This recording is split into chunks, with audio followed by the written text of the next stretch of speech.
जब कोई फिल्म आस्था, इतिहास या पहचान को ह्यूमन पर्सपेक्टिव से देखने की कोशिश करती है, तो लोग दो हिस्सों में बंट जाते हैं। कुछ कहते हैं ये है, कुछ कहते हैं ये हद पार करना है। आज हम एक ऐसी ही फिल्म की बात करेंगे जिसे रिलीज से पहले ही बैन किया गया, थिएटर जलाए गए, प्रोटेस्ट हुए, लेकिन 35 साल बाद भी वो फिल्म सिर्फ कंट्रोवर्सी नहीं, एक फिलोसॉफिकल डिबेट की तरह जिंदा है। 1988 में जब ये फिल्म रिलीज हुई तो इसका विरोध सिर्फ इसलिए नहीं हुआ कि ये धार्मिक विषय पर थी, बल्कि इसलिए हुआ कि इसने एक धार्मिक प्रतीक को मानवीय रूप में दिखाने की कोशिश की। ये फिल्म निकोस काजांतकिस के 1955 के उपन्यास पर आधारित है। डायरेक्टर थे मार्टिन स्कॉर्सेस।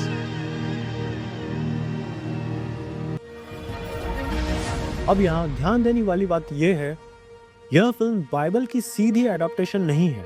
यह एक कल्पनात्मक एक्सप्लोरेशन है कि अगर जीसस क्राइस्ट इंसान की तरह संदेह, डर और इच्छा महसूस करते, फिल्म में क्राइस्ट को डिवाइन फिगर से ज्यादा एक स्ट्रगलिंग ह्यूमन के रूप में दिखाया गया है। यहीं से विवाद शुरू होता है। दरअसल सबसे बड़ा विवाद उस टेम्पटेशन सीक्वेंस को लेकर था, जहां फिल्म में यह कल्पना की गई कि अगर क्राइस्ट ने क्रूसिफिकेशन से पहले एक सामान्य जीवन चुना होता तो क्या होता।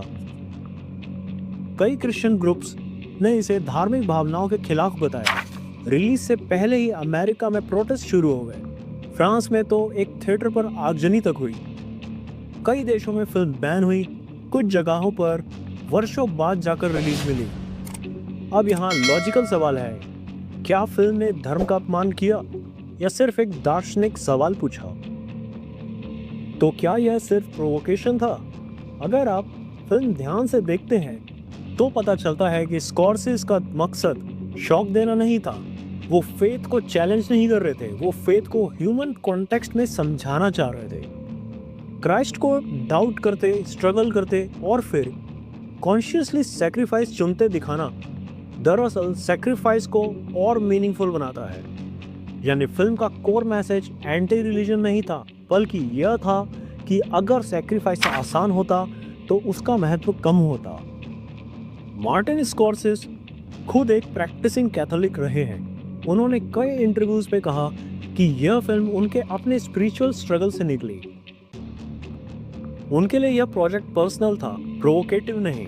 लेकिन समाज हमेशा डायरेक्टर के इंटेंट से रिएक्ट नहीं करता। समाज रिएक्ट करता है उस परसेप्शन से जो उसे देखता है। सेंसरशिप और अभिव्यक्ति की आज़ादी। इस फिल्म ने एक बड़ा सवाल उठाया, क्या कला को धार्मिक सीमाओं के भीतर रहना चाहिए, या कलाकार को यह अधिकार है कि वो आस्था के विषयों को भी इंटरप्रेट करे। 1988 में जो डिबेट शुरू हुई वो आज भी खत्म नहीं हुई। आज भी जब कोई फिल्म धार्मिक, राजनीतिक या ऐतिहासिक विषय को नई दृष्टि से दिखाती है तो वही पैटर्न दोहराया जाता है। पहले विरोध, फिर बहस, फिर पोलराइजेशन।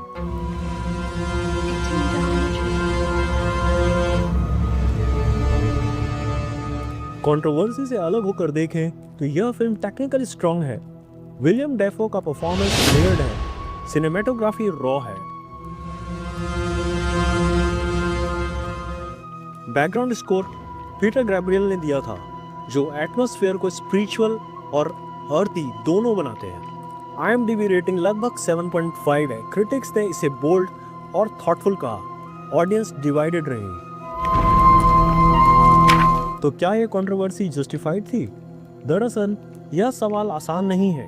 अगर कोई व्यक्ति फेथ को लिटरल ट्रुथ मानता है तो उसके लिए यह फिल्म आहत करने वाली हो सकती है। लेकिन अगर फेथ को फिलोसॉफिकल जर्नी माना जाए तो यह फिल्म उसी जर्नी का सिनेमैटिक एक्सप्लोरेशन है। यही रीजन है कि दशकों बाद भी इस फिल्म की चर्चा होती है। ये मूवी मोस्ट कंट्रोवर्शियल कैटेगरी में क्यों रखी गई है? क्योंकि यह सिर्फ शॉक वैल्यू वाली फिल्म नहीं थी। इसने आस्था, मानवता और बलिदान तीनों के बीच की रेखा धुंधली कर दी। कंट्रोवर्सी टेम्पररी होती है, लेकिन जो फिल्म दर्शन शास्त्री सवाल छोड़ जाए वो लंबे समय तक जिंदा रहती है। किसी फिल्म को कंट्रोवर्शियल कहना आसान है, उसे समझने की कोशिश करना मुश्किल।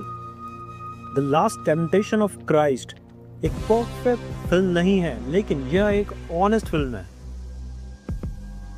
और शायद सबसे ज्यादा विवाद उन्हीं चीजों पर होता है जो हमें सोचने पर मजबूर कर दें। अब यह सवाल है, क्या कंट्रोवर्शियल फिल्में बननी बंद हो जानी चाहिए या हमें उन्हें देखने का तरीका बदलना चाहिए? आपका क्या मानना है? अगर ऐसे डीप एनालिटिकल ब्रेकडाउन पसंद है तो बताइए अगली बार किस कंट्रोवर्शियल फिल्म पर बात करें। मैं मिलूंगा अगले वीडियो में। जय हिंद।